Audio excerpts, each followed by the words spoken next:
না শীতের সকাল হোক বা সন্ধ্যা একটু গরম গরম কিছু হলে তো ভালোই হয়। তো চলো আজকে আমরা তৈরি করে নেবো একটু গরম জল, তার সাথে দিয়ে দেবো আদার কুচি যেগুলো আমি থেঁতা করে রেখেছি, হলুদ কুচি একটু থেঁতা করে নিয়েছি, তার সাথে গোলমরিচ, লবঙ্গ, এলাচ আর তেজপাতা। তারপরে গ্যাসটাকে জ্বালিয়ে নিয়ে একটা সসপ্যান বসিয়ে তার সাথে জল দিয়ে আমি দিয়ে দেবো তাল মিছরি। তাল মিছরিটা দিয়ে দেওয়ার পরে যখন জলটা ফুটে আসবে একটু, তো তখন আমি তার মধ্যে একে একে উপকরণগুলো দিয়ে দেবো এবং জলটাকে ভালো করে ফুটতে দেবো। এই রকম কালার আসা পর্যন্ত আমি জলটাকে ভালো করে ফুটিয়ে নেব।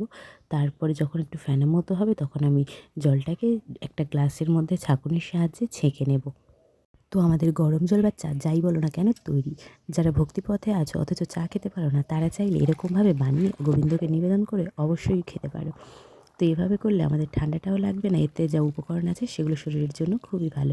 তারপরে গ্লাসের মধ্যে একটা তুলসী পাতা দিয়ে গোবিন্দকে নিবেদন করুন।